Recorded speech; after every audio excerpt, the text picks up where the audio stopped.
Hey, welcome to Integrative Preparedness. I'm Steve Smith. So, you're out in the middle of a lake with some friends, and all of a sudden your boat starts sinking because it's got a bunch of holes in it, right? The holes came little by little by little, one at a time, but finally there's enough in it that that boat got some problems and it starts taking on too much water and it's in danger of sinking. So a couple of you start bailing real fast, trying to get rid of the problems. A couple of you start paddling real fast to try to get to shore before the boat goes under so that maybe you can patch it up. And you got one of you back here sitting on a seat not doing anything, saying, "It's not going to help. Do what you want. It's not going to help." So refusing to help. And, uh, and another one saying, "We got to let this boat go to the bottom." And apparently then he thinks they're going to drag it across the bottom of the lake to shore, right? This is kind of how I see the fragmentation of not just people in the preparedness community, but people all along the more conservative bent, those who feel like most of us do, that there are problems. Whether they're insurmountable problems or not is yet to be seen. But problems in our country. I've said in the past that I think that our country is over as it has been in the past. But the reason that I think that it's important to keep on fighting, and this really goes into preparedness and fighting on the appropriate level right now, is because I think that the kind of the fragmentation that's going to come out of this, however that's going to shake out, is going to give an opportunity for something better to come out the other side. Not a United States like it's been seen in the past, and not even a United States, a fragmented or a divided country like was after the war in the 1860s, but something different. And we know that we have groups of people with vastly different beliefs and worldviews.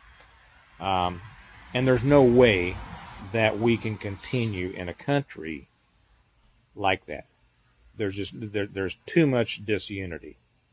And a country like, a house divided against itself cannot stand. And we have been divided against ourselves for far too long. The ones who say, "Don't let them divide you," and of course they always try to divide us according to race and religion and things like that, and that's stupid because we're not really divided along those lines at all. But we are divided, and to say that we're not divided doesn't make it so, and it doesn't solve the problem. We are divided. I think we're divided beyond any ability to reconcile. And so we have to accept that and work towards what we want next, whatever that is. And I think it's time that we start talking about that. But the fragmentation now that's on our side of people feeling that there are different ways to approach this, and I'm not knocking anybody's right to have whatever opinion they want, but I think that it can be harmful when right now working together in a unified way could actually bring some benefits. Somebody put a note on the door for me. I'm gonna go see what the note is. I'll be right back. Okay, sorry if I look different. Kelly was putting a note on the door. She didn't want to interrupt the tape in here. She put a note on the door that Morgan wants me to tuck her in when I get done with this. And that's the reason that I refuse to give up hope about the future of whatever kind of country we're going to have, because you look at the kind of lives that we have. We have exceptional lives, and just to give up on that and throw up our hands and say, it's all over. I just don't understand that. I don't understand why people won't stand up when the standing up time is right, and then saying that, it's time to go kinetic, it's time to go to the next thing. I just wrote a something in my fifth book, and I won't get this exactly right, but I said that, he who will not fight when all other options have been exhausted is a coward. But he who wants to fight before all other options have been exhausted is a fool. And I believe that. And I'm sorry if I offend anybody by saying that, but that's my beliefs. I was watching, and before I go on to what I was watching today, and I was thinking about putting a link up here, but I don't think that I can.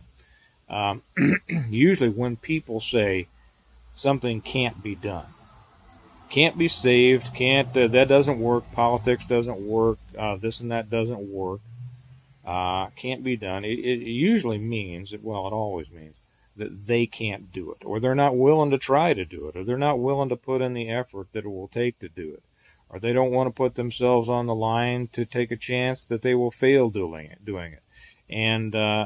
And instead of simply saying that to themselves, I can't do it, I don't want to do it, I'm not going to put myself out there to try to do it, they kind of fall back to this position of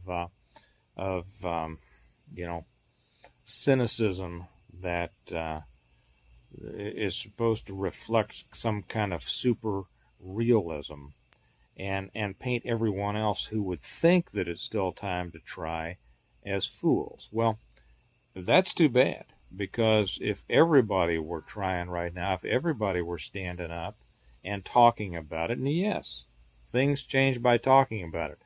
The other side got everything done by talking about it. They have ruined this country by talking. Okay? So if you think it can, if there's anybody out there who thinks it can't be done, ask yourself this: why was the other side able to do it and you're not? Okay? So I'll go back to what I was gonna put up today, but I don't think it's gonna work. I was watching here in Johnson County, Kansas. The county commissioners had a meeting about whether they were going to reinstitute a mask mandate for the students. Well, actually, I guess for the students in the county. Now, Johnson County used to be one of the most conservative counties in Kansas, which means one of the most conservative counties in the United States.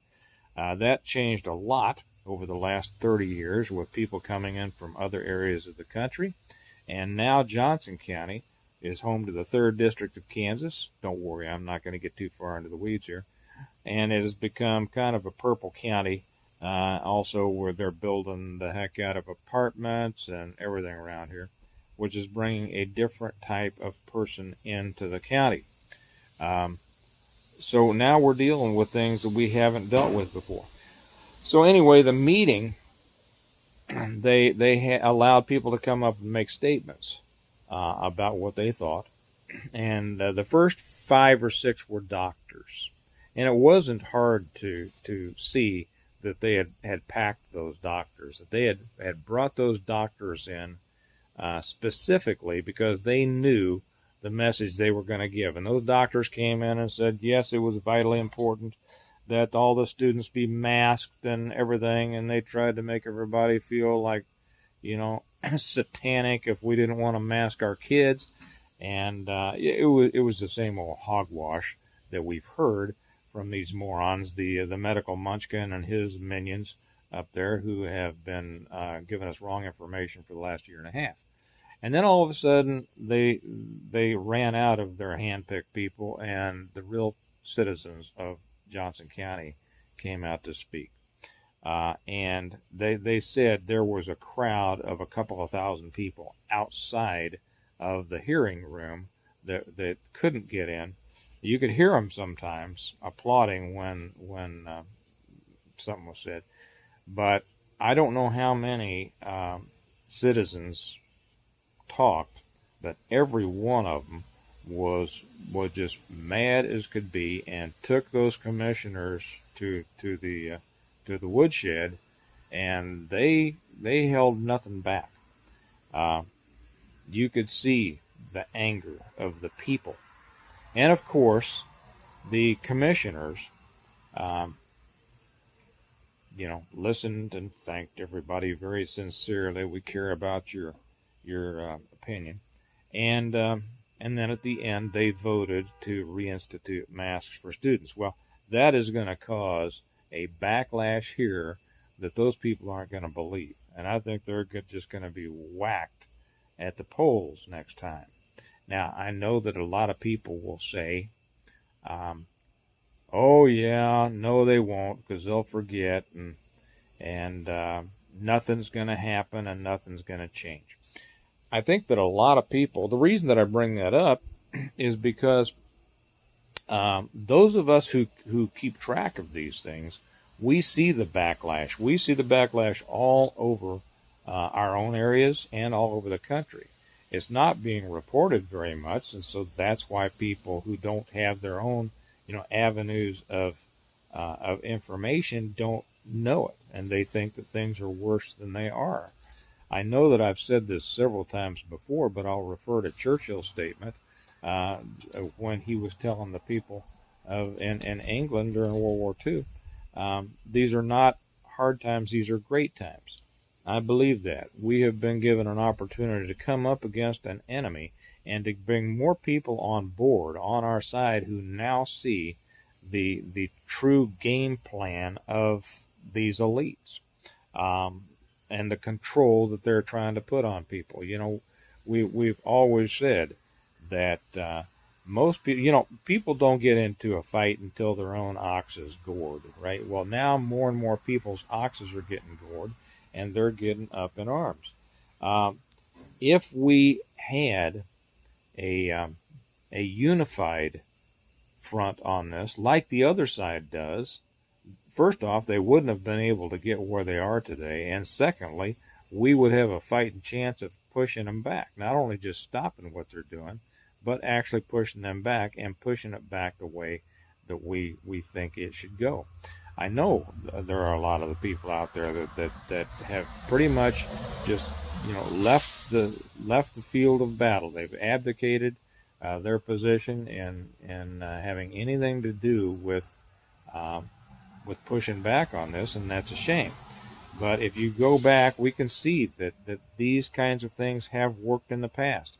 Ronald Reagan is an excellent example. People had finally had it up to here with the way things were going, and they voted Reagan in. Now, Reagan had a couple of problems. I'm a big fan of Reagan.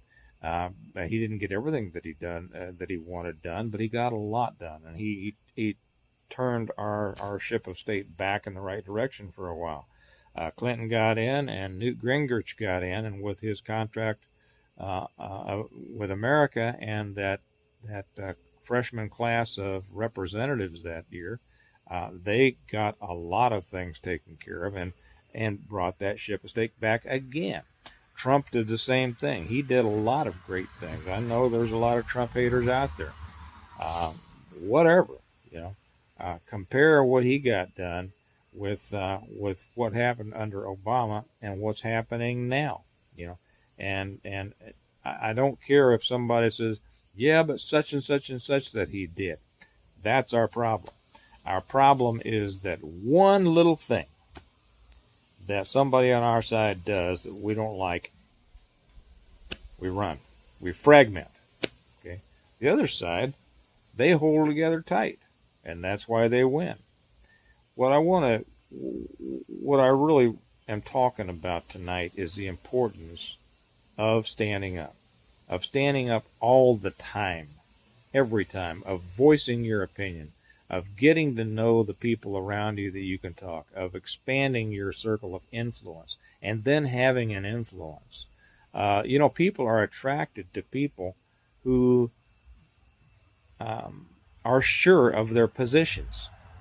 Because most people are pretty, jello-like. They don't know what they think. Most people are looking for somebody to follow. They're looking for a leader, and that's why they're such easy marks for these people on the left. people on the left, they want to control people. And so because there are so many people out there who are easily controlled, there's no limit to how many people they can bring under their tent. Conservative people, people like us, we don't want to control other people. And so we don't think like that. And so we're not trying to convince people all the time. We're not trying to change people. We're not trying to tell people what to do. And that's why they win and we lose. This is a fight that we're, on the brink of losing for good, and then we will have to go through some real hard times and, some real hard times before we're able to bring something out the other side. And thinking about what the reality of that could be is terrible. But I think that we still have a chance if everybody would get on board and try to have those effects that they can have and bring this thing back. I don't know that there's really a lot more to say about that, but we need everybody involved. And if you don't want to be involved and things continue to go downhill, that would be a shame. I'll just point out, I'm not calling anybody out on this, but I think of a hypothetical person who would say to what I just said, well, it's not going to help, and I know it, and I'm so smart that I'm cynical because I've seen so much of the world, and I'm not going to help. And so they don't help. And because thousands and millions of them are out there like that, and they don't help, the country does collapse.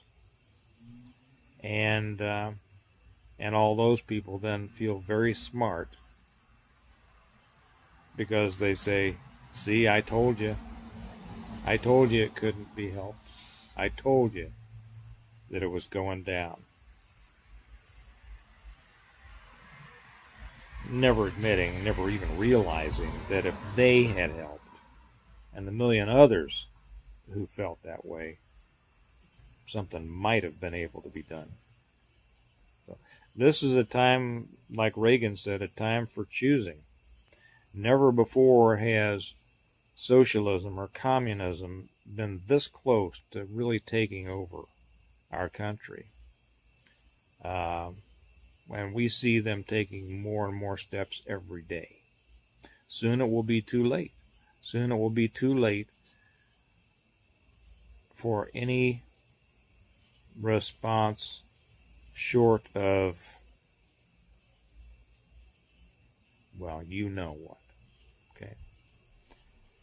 I think this is a last chance. We should take it. We should do our best. We should do our best to have our influence politically and with our friends, and that means politically, and get them to vote the way they want to and put pressure on all of these school districts. And, you can say, well, what happened today is just proof of what the cynics say, that no matter how many people get up there and blast them, they're still going to do what they want. Yeah, they are going to do what they want for a while until they get shellacked.